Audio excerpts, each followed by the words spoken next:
Está no ar o Jornal do Senado. Eu sou Ricardo Nacaoca e estes são os destaques de hoje do Jornal do Senado que começa agora. Segue para a Câmara projeto que cria novas regras para o transporte público no país. Senadores podem votar flexibilização de limite de despesas com pessoal. Dia Nacional do Nordestino é aprovado no Senado.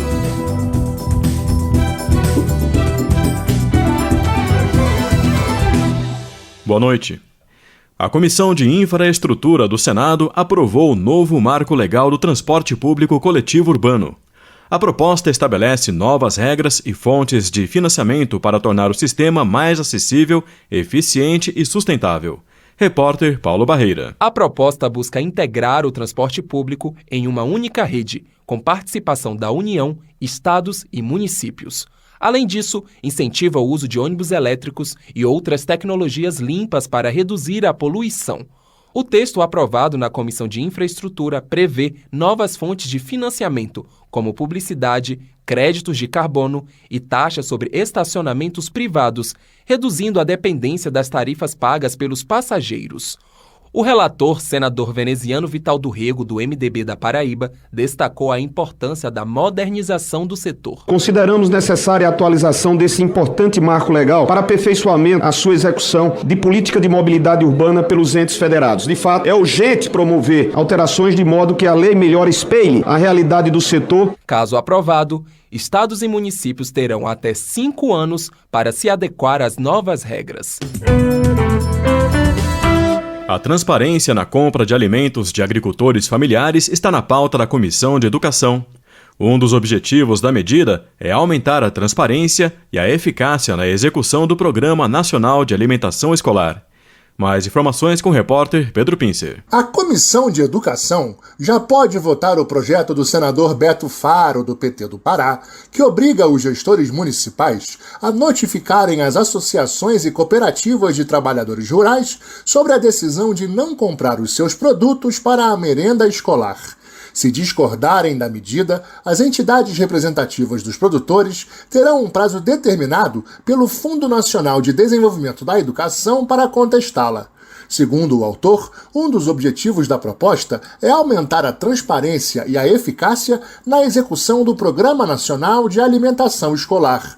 A senadora Tereza Leitão, do PT de Pernambuco, que relatou a matéria na Comissão de Agricultura, defendeu a necessidade de um julgamento mais rigoroso por parte dos gestores do PNAE. Por esse motivo, consideramos acertada a garantia de que a referida decisão seja comunicada à entidade de representação dos trabalhadores rurais, prevendo-se também a possibilidade de essas entidades contestarem a decisão em tela, com base na realidade da agricultura familiar de cada município brasileiro. O projeto será analisado na Comissão de Educação em caráter terminativo, ou seja, se for aprovado, seguirá diretamente para a Câmara dos Deputados, a não ser que haja recurso para a apreciação da proposta no plenário do Senado. Está pronto para votação em plenário o projeto sobre a ampliação da lista de gastos que podem ficar de fora dos limites de despesas com pessoal da União, de estados e municípios. A proposta exclui do teto de gastos com servidores os convênios com organizações não governamentais e contratos de terceirização para prestação de serviços.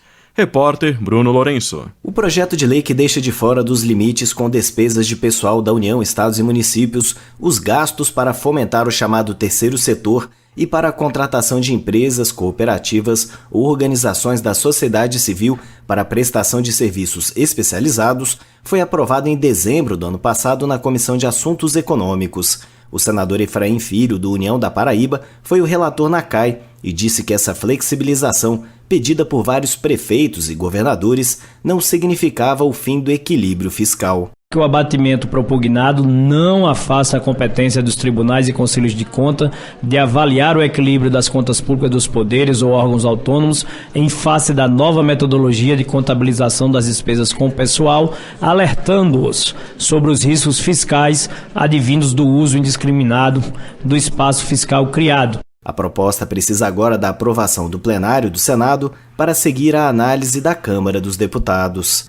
A Lei de Responsabilidade Fiscal diz que a União deve gastar até 50% da sua receita corrente líquida com pessoal e estados e municípios até 60%. A promoção pessoal de autoridades de governo pode ser classificada como improbidade administrativa e crime de responsabilidade.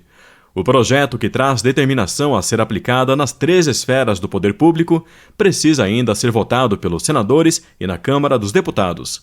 Repórter Janaína Araújo. A Comissão de Constituição e Justiça do Senado vai decidir sobre o projeto que proíbe a apresentação de logotipos e slogans de governo em instalações, veículos, livros, apostilas e equipamentos da administração pública. Apresentada pela senadora Damares Alves, do Republicanos do Distrito Federal, e aprovada na Comissão de Transparência, Fiscalização e Controle, a proposta recebeu o parecer favorável do senador Marcos Rogério, do PL de Rondônia. Ele apresentou um novo texto e justificou a mudança. Oferecemos substitutivo para tipificar como ato de improbidade administrativa e como crime de responsabilidade a utilização da publicidade oficial para promoção pessoal. Objetivamos, assim, propor alterações a leis de aplicação em âmbito nacional, tornando abrangente o alcance do projeto e afastando o vício de iniciativa da proposição original, que tem aplicação somente no âmbito da União. A proposta, que agora será analisada pela CCJ, pode seguir diretamente para a Câmara dos Deputados se for aprovada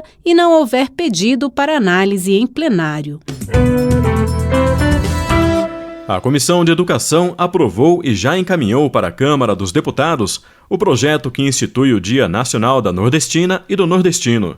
Pelo texto, a data será celebrada anualmente em 8 de outubro e servirá para homenagear os mais de 58 milhões de pessoas que nasceram ou adotaram como sua casa um dos 9 estados que compõem a região. Repórter Alexandre Campos. Na justificativa de seu projeto, o senador Ângelo Coronel, do PSD da Bahia, destacou que, mesmo com os preconceitos, os nordestinos mostraram ao restante do país a sua força, contribuindo para o crescimento econômico de outras regiões e, com isso, para a disseminação da riqueza cultural de suas terras. Em seu parecer, lido pelo senador Stevenson Valentim, do Podemos do Rio Grande do Norte, a relatora da matéria, senadora Daniela Ribeiro, do PSD da Paraíba, destacou a contribuição dos nordestinos na construção do Brasil em suas mais diversas dimensões, como a social, cultural, política, econômica e científica. Os nordestinos e nordestinas que expulsaram os holandeses e franceses, que pegaram em armas por nossa independência, que tantas vezes clamaram por liberdade e justiça para o nosso povo, por vez tributando a própria vida, que enfrentaram e ainda enfrentam bravamente as auguras da seca, que contribuem com as suas pujantes expressões artísticas e literárias para dar rosto à nossa nacionalidade. Esses cidadãos e cidadãs brasileiros de tanta história, de tanta glória passada e presente, são ainda vítimas de discriminação dentro do seu próprio país. O projeto, que institui o Dia Nacional da Nordestina e do Nordestino, foi encaminhado para análise da Câmara dos Deputados. O Senado aprovou o reconhecimento da Romaria de São Francisco das Chagas como manifestação da cultura nacional.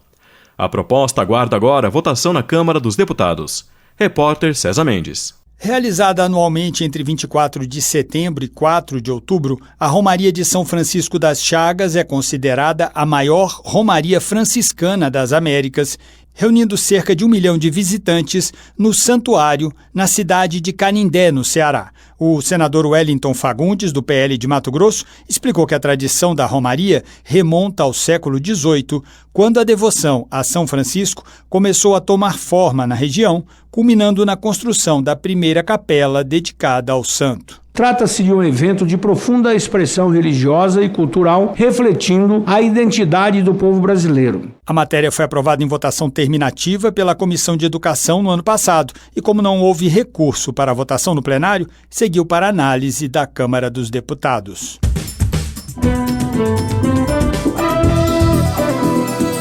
Com edição de Rafaela Félix e trabalhos técnicos de João Lira, o Jornal do Senado fica por aqui.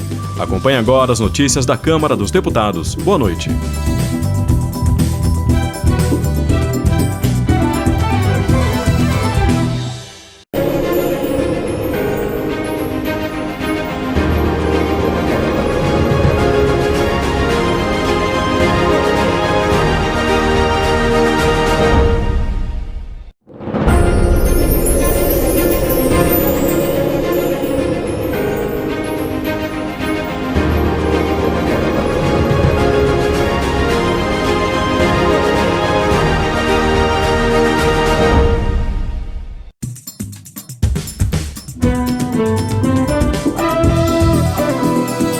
Está no ar o Jornal do Senado.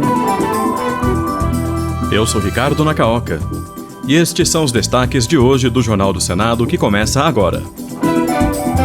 Com nova alta, taxa de juros no Brasil se aproxima de meta prevista para dezembro de 2025. Direito à saúde mental pode ser incluído no Estatuto da Criança e do Adolescente. Comissão de Constituição e Justiça analisa a convocação de plebiscito para decidir sobre legalização do aborto. Boa noite. A taxa básica de juros no Brasil aumentou em 1 ponto percentual e chegou a 13,25% ao ano. A medida impacta diretamente o crédito e os serviços financeiros. O custo de empréstimos pessoais, financiamentos imobiliários e para a compra de veículos fica mais caro. A previsão é de continuidade na elevação dos juros, que podem passar do índice de 14,25%, estimado pela Instituição Fiscal Independente do Senado para o final de 2025. Repórter Janaína Araújo. A Instituição Fiscal Independente, órgão ligado ao Senado que atua para aumentar a transparência das contas públicas do país, fez uma projeção de 14,25% para a taxa de juros de 2025. Mas a previsão elevada da Selic para o final deste ano já está muito próxima de ser alcançada com o anúncio formal do índice de 13,25%, feito esta semana pelo Comitê de Política Monetária, o Copom, do Banco Central. Com a informação do Copom de um novo aumento de 1 ponto percentual na taxa em março, a estimativa da Selic feita pelos economistas da IFE cresce ainda mais e os fatores econômicos atuais explicam essa alta, conforme analisa o diretor da instituição, Alexandre Andrade. Ele destaca índices e indicadores de atividade econômica que ratificam esse cenário. A Selic tem subido em razão das pressões inflacionárias e da trajetória do IPCA. Os preços de serviços têm rodado bem acima da média dos preços da economia. O nível da taxa de câmbio é um fator relevante para as decisões de política monetária, tendo em vista que o dólar influencia a formação de diversos preços na economia. Outro fator de preocupação são os preços dos combustíveis. É fator de custo para transporte, para fretes. O economista detalha que o IPCA, Índice Oficial de Inflação do Brasil, encerrou 2024 em 4,8%, acima da meta de 3% fixada pelo Conselho Monetário Nacional. A Comissão de Assuntos Sociais vai começar o ano legislativo de 2025 com mais de 100 projetos de lei prontos para serem analisados. Entre eles, o que inclui o direito à saúde mental no Estatuto da Criança e do Adolescente e prevê a oferta de cuidados especiais no Sistema Único de Saúde. Mais detalhes com a repórter Marina Dantas. A Comissão de Assuntos Sociais começa o ano legislativo de 2025 com 101 projetos de lei prontos para serem analisados pelos senadores. Destes, 25 são de autoria da Câmara e os outros 76 são de iniciativa do Senado. Entre as proposições apresentadas pelos senadores está o projeto de lei que altera o Estatuto da Criança e do Adolescente para acrescentar o direito juvenil à saúde mental no Sistema Único de Saúde. O texto determina que os programas de saúde mental para crianças e adolescentes promoverão a atenção psicossocial básica e especializada, de urgência e emergência e a atenção hospitalar. Os profissionais que atuam na linha de frente de tratamento terão formação específica e aos jovens em situação de vulnerabilidade e beneficiários de programas sociais inscritos no Cadastro Único serão assegurados todos os recursos terapêuticos prescritos de forma gratuita ou subsidiada. De autoria da senadora Damares Alves, do Republicanos do Distrito Federal, o projeto contou com o voto favorável da relatora, senadora Margarete Busetti, do PSD de Mato Grosso, na Comissão de Direitos Humanos. Afinal, nunca é demais a proteção legal à criança e ao adolescente, a quem deve ser assegurado com absoluta prioridade o direito à saúde. Precisamos, portanto, encontrar respostas apropriadas para esse público vulnerável. E é urgente a proteção à saúde mental das nossas crianças e adolescentes, expostos que estão ao perigo do século XXI. O projeto, que inclui o direito à saúde mental no Estatuto da Criança e do Adolescente, aguarda discussão na Comissão de Assuntos Sociais. Já está pronto para votação na Comissão de Constituição e Justiça o projeto que pretende convocar um plebiscito para que os eleitores decidam sobre o aborto. Ao responderem à pergunta, o aborto deve ser legalizado no Brasil? No ano passado, o tema foi alvo de controvérsia em razão da proposta da Câmara dos Deputados, que equipara o aborto em gestação acima de 22 semanas ao homicídio. Pelas regras atuais do Código Penal, o aborto só é permitido quando a gravidez decorre de estupro, quando a gestação coloca em risco a vida da mãe ou em caso de anencefalia do feto. O líder da oposição, senador Rogério Marinho, do PL do Rio Grande do Norte, defendeu que a população seja ouvida. Tem aspectos além da questão técnica ou do ativismo político de quem quer que seja, ou de qualquer segmento, mas tem questões morais, tem questões éticas, tem questões religiosas, tem questões científicas e por isso mesmo nós não podemos simplesmente tangenciar a população brasileira com a decisão dos senhores juízes. E o senador Jorge Seife, do PL de Santa Catarina, destacou a importância do projeto de lei que torna inafiançável o crime de lesão corporal praticado contra a mulher em situação de violência doméstica e familiar. Ele disse que a proposta de sua autoria foi apresentada com base em dados da Segurança Pública Nacional e também da situação existente em Santa Catarina. Para Seife, a luta contra a violência doméstica é um tema que deve interessar a todos. Não quer ser preso por violência doméstica? Não seja covarde. Não seja covarde e não bata na sua mulher. Não bata na sua filha. Quer ir pra briga? Vai pra rua, arruma um marmanjo do seu tamanho, desafie ele, que eu quero ver se tu é machão como você é pra bater na sua mulher. Aprovada no Senado, a política para a recuperação da vegetação da Caatinga segue agora para a Câmara dos Deputados. O texto prevê a participação de comunidades locais na restauração do único bioma inteiramente nacional. Quem traz as informações é o repórter César Mendes. O projeto de autoria da senadora Janaína Farias, do PT do Ceará, é voltado para a restauração do bioma e cria o Programa Nacional de Recuperação da Vegetação da Caatinga, prevendo a participação de comunidades locais nas atividades de restauração, a capacitação de trabalhadores e a geração de renda e emprego no âmbito da agricultura familiar, entre outros incentivos. O texto aprovado pelo Senado e enviado para análise da Câmara dos Deputados é o do substitutivo apresentado pela relatora na Comissão de Meio Ambiente, senadora Tereza Leitão, do PT de Pernambuco, que lembrou ser a Caatinga o único bioma inteiramente nacional e destacou que a proposta associa a conservação do bioma com o combate à desertificação e com a garantia da segurança hídrica e alimentar, além de prever estímulos voltados para ações de adaptação às mudanças climáticas. Segundo Tereza, o texto do substitutivo aprovado pelos senadores é resultado de um amplo processo de diálogo. Envolveu a Embrapa, o Ministério da Agricultura, o Ministério do Meio Ambiente e a Frente Parlamentar da Agricultura. Então, eu diria que foi um trabalho feito a muitas mãos, eu serei apenas a porta-voz desse trabalho. E a Comissão de Assuntos Econômicos pode votar em 2025 o encaminhamento à Presidência da República de uma sugestão para a criação de políticas públicas de apoio à cultura do babaçu. Repórter Bruno Lourenço. A Comissão de Assuntos Econômicos pode votar em 2025 uma sugestão para a criação de políticas específicas de apoio à cultura do babaçu. O senador Isalci Lucas, do PL do Distrito Federal, diz que é inegável a necessidade de modernizar e incentivar a exploração dessa palmeira e o aproveitamento industrial dos seus derivados.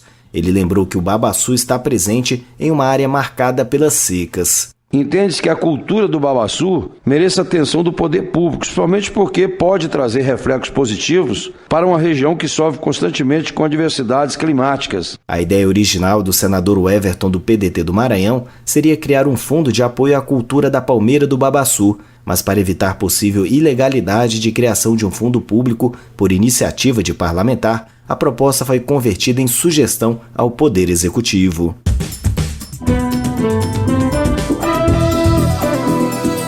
Com edição de Leila Herédia e trabalhos técnicos de João Lira, o Jornal do Senado fica por aqui. Acompanhe agora as notícias da Câmara dos Deputados. Boa noite.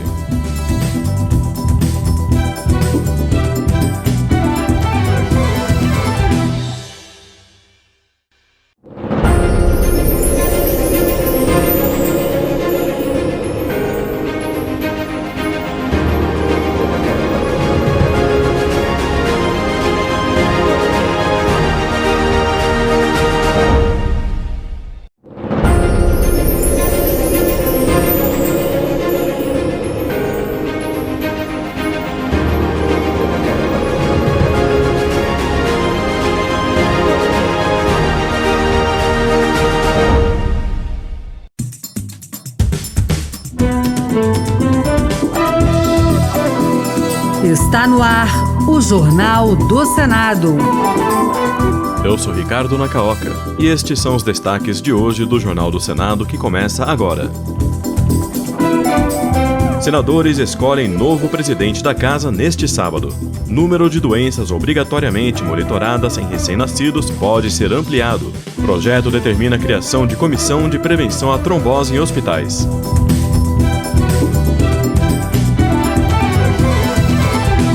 Boa noite. Neste sábado, às 10 da manhã, o Senado se reunirá para eleger seu novo presidente e os demais integrantes da mesa. As votações serão secretas, seguindo regras da Constituição e do regimento interno. Repórter César Mendes. Por meio do voto secreto, em sessão preparatória, neste dia 1º de fevereiro, os senadores escolherão quem comandará o Senado no biênio 2025-2026. Decidirão também a composição da mesa, com a eleição de 2 vice-presidentes, 4 secretários e seus suplentes. Os senadores Eduardo Girão, do Novo do Ceará, Marcos Pontes, do PL de São Paulo, Marcos Duval, do Podemos do Espírito Santo e Soraya Tronic, do Podemos de Mato Grosso do Sul, já oficializaram as suas candidaturas. E o senador Davi Alcolumbre, do União do Amapá, com apoio de diversos partidos, pode oficializar a sua até o início da sessão deste sábado. O consultor do Senado, João Trindade, chama a atenção para o papel de destaque assumido por quem ocupa o cargo de presidente do Senado. Ele é como se fosse o primeiro entre os seus pares. Determina a ordem do dia, ou seja, o que vai ser pautado, tem a prerrogativa de escolher vários cargos administrativos do Senado e também representa o Senado perante os demais poderes. Para vencer a eleição, o candidato deve obter no mínimo 41 votos, a maioria absoluta da composição do Senado. Caso isso não ocorra, um novo turno de votação deve ser feito com os 2 candidatos mais votados. A presidência de 16 comissões permanentes do Senado também serão renovadas. E você sabe como funciona o processo de escolha dos nomes que vão comandar os principais colegiados da Casa? Ouça na reportagem de Marcela Cunha. A escolha dos novos nomes é feita a partir da indicação dos líderes partidários, que tentam chegar a um acordo para definir qual partido ou bloco ficará com determinado colegiado. Para isso, usam o cálculo da proporcionalidade partidária, além de considerar articulações políticas firmadas na eleição do novo presidente do Senado e na formação da mesa do Senado. Para o diretor da Secretaria de Comissões, Marcos Melo, presidir uma comissão garante ao senador o poder de controlar a pauta de votações. O presidente da comissão ele tem o chamado poder de agenda, é ele que vai controlar as atividades do colegiado. A principal atribuição dele é convocar as reuniões, também despachar esses projetos para os relatores. As maiores siglas e blocos costumam ter prioridade na escolha de comissões e podem ficar com colegiados de maior prestígio, como a Comissão de Constituição e Justiça, tida como estratégica por conseguir barrar projetos de emenda à Constituição, e a Comissão de Assuntos Econômicos. Atualmente, a maior bancada da Casa é o PSD, com 15 senadores, seguida pelo PL, com 14. As comissões também têm autoridade para modificar propostas através de emendas e de dar a palavra final sobre projetos que não precisam passar pelo plenário. O parlamentar mais idoso de cada comissão vai convocar uma reunião de instalação e eleição dos novos presidentes. Hospitais públicos e privados podem ter uma comissão de prevenção à trombose. Já aprovada pelo Senado, a proposta agora precisa ser votada na Câmara dos Deputados. A doença ocorre quando há formação de coágulos de sangue dentro das veias, principalmente nas pernas. Entre os sintomas, manchas arroxeadas ou avermelhadas nos locais afetados, sensação de desconforto, dor e inchaço. A repórter Janaína Araújo traz as informações. O Senado aprovou o projeto de lei que determina hospitais públicos e privados manterem comissão de prevenção ao tromboembolismo venoso. A proposta passou por 2 comissões e segue para análise da Câmara dos Deputados. O relatório aprovado em dezembro do ano passado na Comissão de Assuntos Sociais, do senador Humberto Costa, do PT de Pernambuco, que também é presidente do colegiado, avalia que a criação de uma comissão interna nas unidades de saúde para criar rotinas de avaliação sistemática do risco de trombose é um avanço importante nas políticas de prevenção. O senador Alessandro Vieira, do MDB de Sergipe, enfatizou números trazidos no relatório que mostram a grande incidência do problema no Brasil. De acordo com o estudo realizado pela Sociedade Brasileira de Angiologia e Cirurgia Vascular, a partir de dados do Ministério da Saúde, obtidos de janeiro de 12 a agosto de 23, quase 500 mil de brasileiros foram hospitalizados por complicações causadas pela trombose venosa. São ainda alarmantes os casos diários observados em 23. A média diária de hospitalização superou a marca de 160 pacientes dia. Segundo a Organização Mundial da Saúde, mais de 10 milhões de casos de tromboembolismo venoso são registrados por ano no mundo. O número de doenças obrigatoriamente monitoradas em recém-nascidos pode ser ampliado. A proposta em análise no Senado, além de prever que mais doenças metabólicas sejam identificadas pelo teste do pezinho, também determina que hospitais públicos e particulares realizem exames para diagnosticar anormalidades cardiológicas, oftalmológicas e ortopédicas. Durante a votação na Comissão de Direitos Humanos, o relator do projeto, senador Flávio Arnes, do PSB do Paraná, ressaltou a importância do diagnóstico precoce. Se você faz o teste da orelhinha, identifica o problema e a criança depois não fica surda, né, ou é atendida desde o começo, ou oftalmológica ou cardiológica, isso é uma economia para o Brasil violenta. A Rádio Senado ficou em 7º lugar no ranking Centro-Oeste dos veículos de imprensa mais premiados do Brasil. O levantamento é da revista Jornalistas e Companhia e do Portal dos Jornalistas. Ao longo dos seus 27 anos de história, a Rádio Senado já foi finalista em quase 50 premiações nacionais e internacionais. Repórter Júlia Lopes. Entre as conquistas mais destacadas estão os primeiros lugares no Prêmio Imprensa Embratel em 2010, com a reportagem especial Quando a Sombra Cai, a história da tortura no Brasil, e em 2013 no Grande Prêmio Petrobras de Jornalismo, com o especial Torrente, sobre a escritora Hilda Hilst, além de menções honrosas em prêmios como Vladimir Herzog, em 2009, com a reportagem Escravos da Esperança, a saga dos bolivianos em São Paulo. O jornalista Rodrigo Rezende, da Rádio Senado, também ficou entre os mais reconhecidos do Centro-Oeste, com 6 prêmios. É da lavra dele reportagens como Mazzaropi, o caipira mais amado do Brasil, de 2011, É Mentira, uma série sobre fake news, de 2019, e Os Sonhos Não Envelhecem, do mesmo ano. Para o diretor da Rádio Senado, Celso Cavalcante, estar nesse ranking também aumenta a responsabilidade da equipe para manter o bom desempenho. Figurar no ranking de veículos mais premiados só reforça o nosso sentimento de que estamos no caminho certo. Aumenta também nossa responsabilidade como emissora de comunicação pública em continuar trabalhando para produzir e divulgar sempre informação precisa, atualizada e de qualidade sobre o Poder Legislativo e o Brasil como um todo. Para ouvir reportagens especiais, podcasts e toda a programação jornalística e cultural produzida pela emissora, é só acessar senado.leg.br/rádio.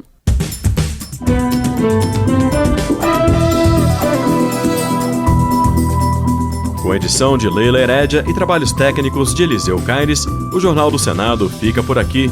Acompanhe agora as notícias do Tribunal de Contas da União e da Câmara dos Deputados.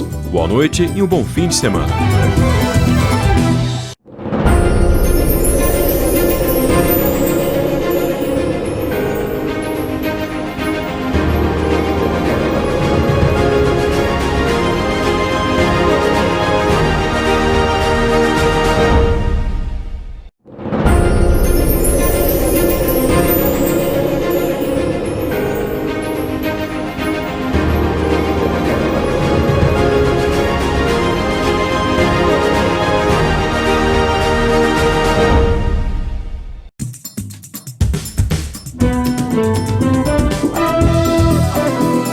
Está no ar o Jornal do Senado. Eu sou Paula Groba e estes são os destaques de hoje do Jornal do Senado, que começa agora. Congresso abre ano legislativo com mensagens dos 3 poderes em defesa do diálogo e da democracia. Davi Alcolumbre assume presidência do Senado com foco no bem-estar da população e independência do Congresso. Lula e presidentes da Câmara e do Senado reforçam harmonia institucional no primeiro encontro após as eleições. Boa noite. O ano legislativo foi inaugurado hoje e, durante a sessão de abertura, representantes dos 3 poderes declararam, por meio de mensagens oficiais, as expectativas sobre os trabalhos do parlamento neste ano. O ministro da Casa Civil, Rui Costa, trouxe a mensagem do Executivo, que pontuou as principais ações do governo. Já o presidente do Supremo Tribunal Federal, Luiz Roberto Barroso, defendeu que o diálogo franco deve sempre nortear a relação entre os poderes. E o presidente do Congresso, Davi Alcolumbre, reforçou a necessidade de senadores e deputados trabalharem para melhorar a vida das pessoas. Os detalhes com o repórter Alexandre Campos. O presidente do Congresso Nacional e do Senado, Davi Alcolumbre, afirmou que a construção de soluções para as necessidades do povo brasileiro passa obrigatoriamente pelo respeito à diversidade e ao diálogo, fundamento dos regimes democráticos. Ele ainda elencou os desafios do Legislativo em 2025, como o combate às desigualdades sociais, a geração de emprego e renda, o equilíbrio das contas públicas e a consolidação da economia. Devemos sempre entregar ao povo brasileiro uma vida melhor, com trabalho, com saúde, com educação, com segurança e moradia digna. Davi Alcolumbre também destacou que todos os poderes da República devem atuar dentro dos limites constitucionalmente previstos e defendeu um legislativo que fiscalize as ações do Executivo, que proponha aperfeiçoamentos das leis e que também esteja aberto ao debate. É igualmente indispensável garantir que este parlamento não seja cerceado em sua função primordial de legislar, de representar os interesses do povo brasileiro, inclusive levando recursos e investimentos a todas as regiões do Brasil. A cerimônia de abertura do ano legislativo contou ainda com a leitura das mensagens do Executivo e do Judiciário, além do discurso do presidente da Câmara dos Deputados, Hugo Mota. A mensagem presidencial destacou a promoção do desenvolvimento econômico com inclusão social como o principal compromisso do governo. Repórter César Mendes. A mensagem presidencial, levada ao Congresso pelo ministro-chefe da Casa Civil, Rui Costa, e lida pelo primeiro secretário da mesa do Congresso, deputado federal Carlos Veras, do PT de Pernambuco, reafirmou a promoção do desenvolvimento econômico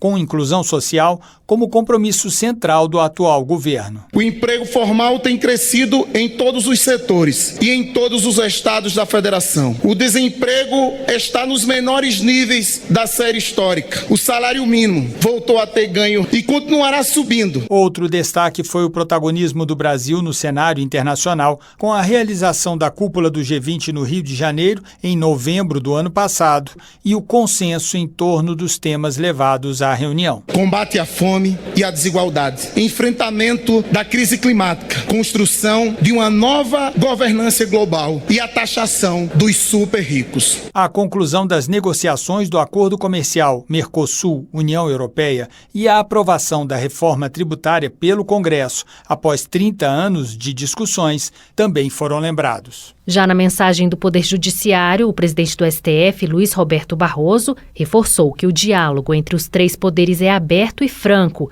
e que não há necessidade de recados. A repórter Marcela Cunha tem os detalhes. Durante a sessão solene de abertura dos trabalhos legislativos, nesta segunda-feira, o presidente do Supremo Tribunal Federal, Luiz Roberto Barroso, reafirmou o compromisso do Poder Judiciário de ser parceiro do Congresso Nacional em tudo aquilo que, à luz da Constituição, for bom para o Brasil.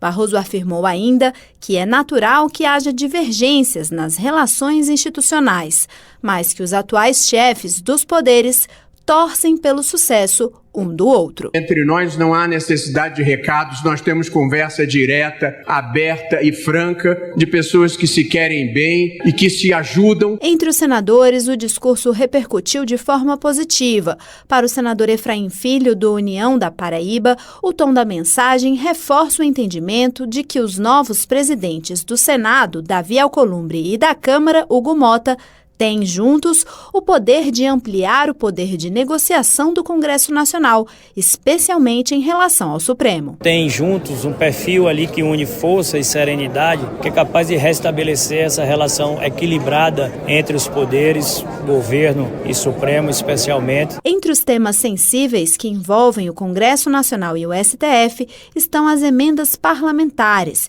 que tiveram a execução suspensa até que fossem aprovadas regras de transparência e rastreabilidade das verbas. O senador Humberto Costa, do PT de Pernambuco, comemorou a mensagem presidencial enviada ao Congresso. Ele destacou que após 2 anos de governo Lula III, com foco na área social, o executivo deverá trabalhar em 2025 com maior atenção na agenda econômica. O senador pernambucano acredita que depois de aprovar a lei orçamentária deste ano, o governo vai se voltar para a aprovação da isenção de imposto de renda para aqueles que ganham até R$5.000 por mês. Humberto Costa disse ainda que o Congresso Nacional e o Supremo Tribunal Federal devem discutir e chegar a um entendimento sobre a liberação de emendas parlamentares que estão travadas na Corte. Eu acho que terá que haver algum nível de concessão de parte a parte. Eu acho que o Congresso, por exemplo, não pode se opor à ideia de transparência e, ao mesmo tempo, a Suprema Corte deve também discutir a liberação. Já na avaliação do senador Efraim Filho, do União da Paraíba, as palavras diálogo e consenso foram centrais nos discursos de abertura do ano legislativo. Ele argumentou que este pode ser o caminho para o fortalecimento do Congresso Nacional e para o equilíbrio na relação entre os poderes. Vamos esperar que esse sentimento de diálogo e de consenso, e de empoderamento do Congresso Nacional, que foi possível ler nos discursos dos respectivos presidentes Hugo e Davi, possam também estar presentes no dia a dia da casa, com respeito e com equilíbrio na relação entre os poderes. Mais detalhes sobre a abertura do ano legislativo você confere logo mais no jornal Câmara dos Deputados. No sábado, o Senado elegeu Davi Alcolumbre, do União Brasil do Amapá, como seu novo presidente para um mandato de 2 anos. Em seu primeiro discurso, ele enfatizou a autonomia do Legislativo, o compromisso com a governabilidade e a necessidade de um diálogo institucional mais harmonioso entre os poderes. Hoje, Alcolumbre se reuniu com o presidente Lula e reafirmou o compromisso do Congresso em colaborar para a melhoria da vida da população brasileira. O encontro também contou com a presença do presidente da Câmara, deputado Hugo Mota. Os detalhes com o repórter Celso Cavalcante. Um gesto de aproximação e maturidade institucional. Foi assim que o presidente Davi Alcolumbre classificou o encontro que ele e o presidente da Câmara, deputado Hugo Mota, tiveram com o presidente da República no Palácio do Planalto. A reunião aconteceu antes da sessão solene para a abertura do ano legislativo. Segundo Davi, o Brasil ainda é um país de muitas desigualdades e o parlamento deve apoiar a agenda do governo e as pautas prioritárias para a sociedade. O poder legislativo não pode se furtar em ajudar o governo do Brasil a melhorar a vida dos brasileiros. E eu tenho certeza que esse é o espírito colaborativo. Quero registrar publicamente em nome dos meus colegas senadores, minhas colegas senadoras, do Congresso Nacional. E é um gesto para o Brasil, onde cada um, dentro das suas atribuições, tem que cumprir com as suas obrigações e olhar o que é melhor para o Brasil, mas em especial para o povo brasileiro. Durante o encontro, o presidente Lula disse estar convicto de que legislativo e executivo não terão problemas em sua relação política.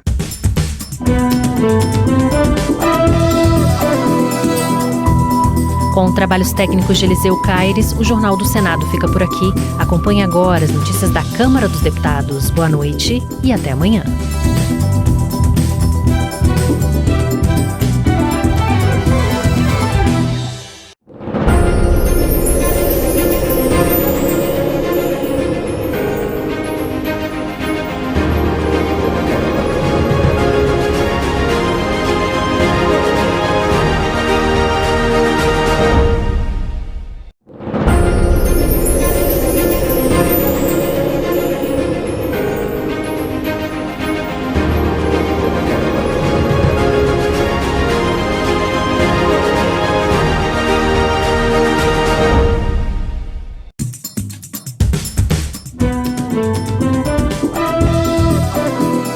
Está no ar o Jornal do Senado. Eu sou Paula Groba e estes são os destaques de hoje do Jornal do Senado, que começa agora. Líder do governo diz que preços dos alimentos vão cair este ano. Perdão de dívida tributária sobre o lucro divide senadores. Anistia a envolvidos nos atos de 8 de janeiro ainda não é consenso no Senado.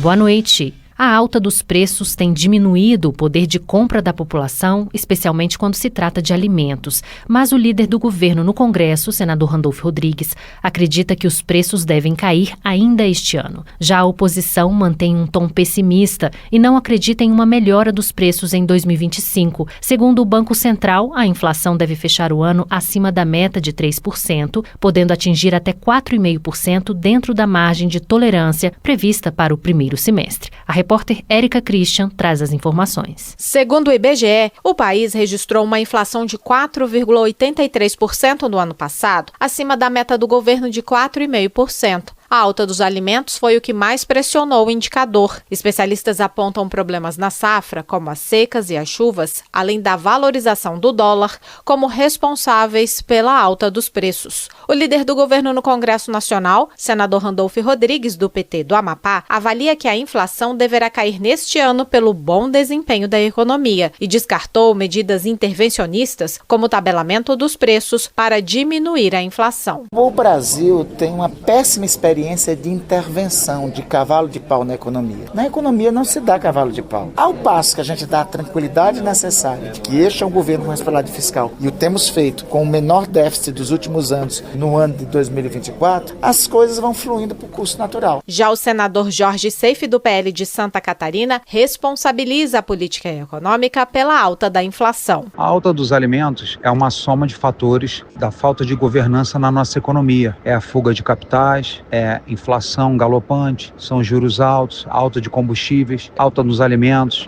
uma série de fatores que infelizmente impactam diretamente na vida do brasileiro.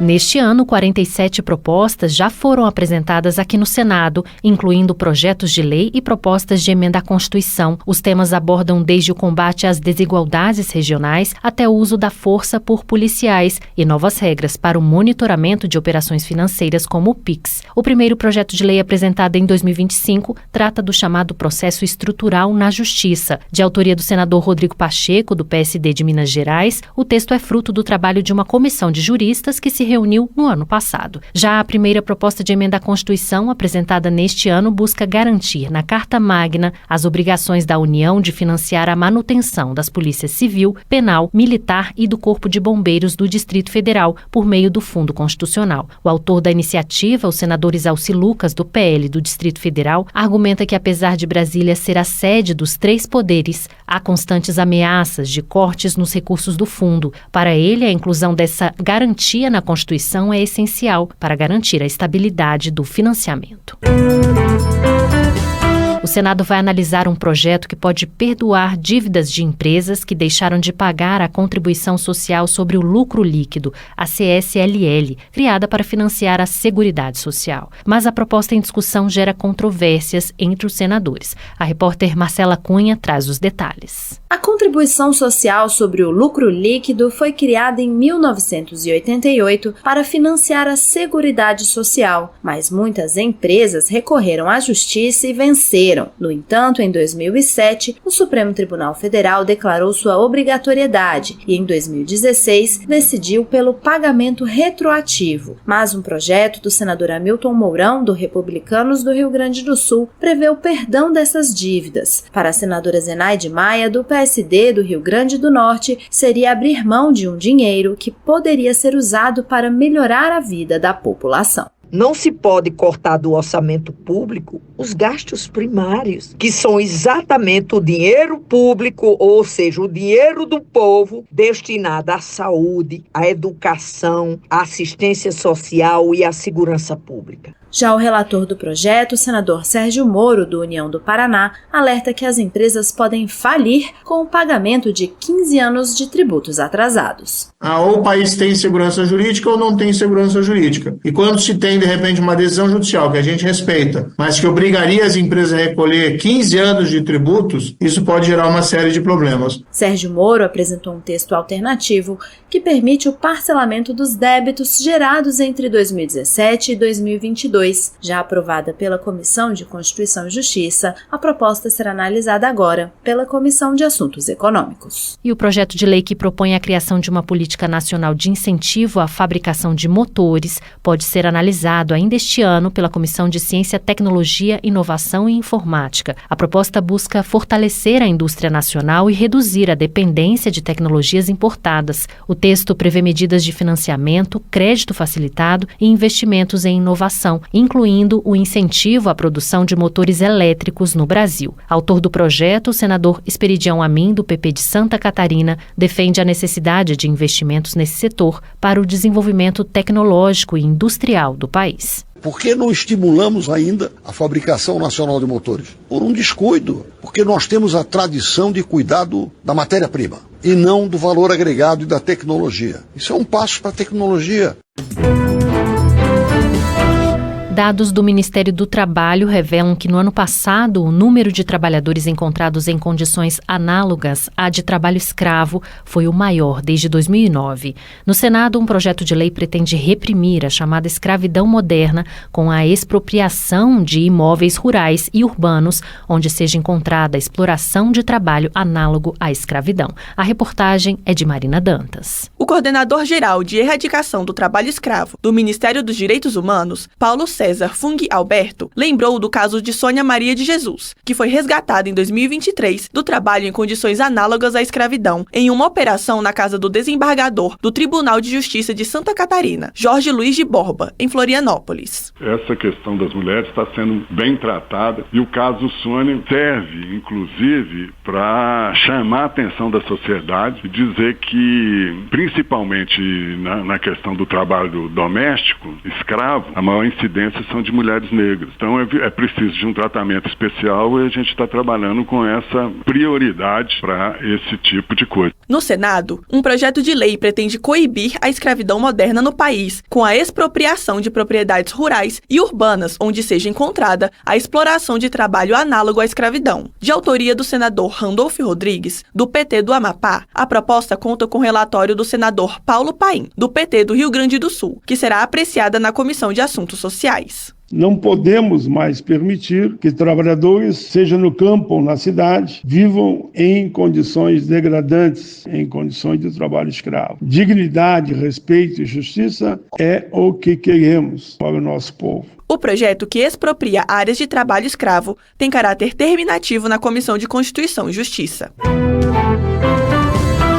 A anistia aos envolvidos nas invasões às sedes dos três poderes em 8 de janeiro de 2023 é um dos temas que podem ganhar destaque no Congresso Nacional este ano. A discussão sobre o perdão aos manifestantes chegou a ser mencionada durante a disputa pela presidência da Câmara dos Deputados e do Senado. No entanto, a proposta divide opiniões e não há consenso entre os parlamentares. As informações com o repórter Bruno Lourenço. Para o senador Humberto Costa, do PT de Pernambuco, pesquisas mostrariam que a população é contrária ao perdão. Até porque esse é um debate que, para a população brasileira, já está estabelecido. A maioria esmagadora da população deseja a apuração rigorosa dos fatos e a condenação, após um processo criminal com direito à defesa, daqueles que foram responsáveis pela realização daquele ataque à democracia. Já o senador Eduardo Girão, do Novo do Ceará, diz que a anistia é prioridade. Os presos de 8 de janeiro não mataram ninguém. São presos políticos, foi encontrada uma arma. Olha que inversão completa de valores que a gente está vendo. E a gente vê, faz parte do jogo político, infelizmente, mas a gente vê colegas subindo à tribuna, com ódio nos olhos. Não, anistia, quem é que vai garantir que eles não vão fazer? Um projeto na Câmara dos Deputados concede anistia a todos os que tenham participado de manifestações em qualquer lugar do território nacional a contar do dia 30 de outubro de 2022.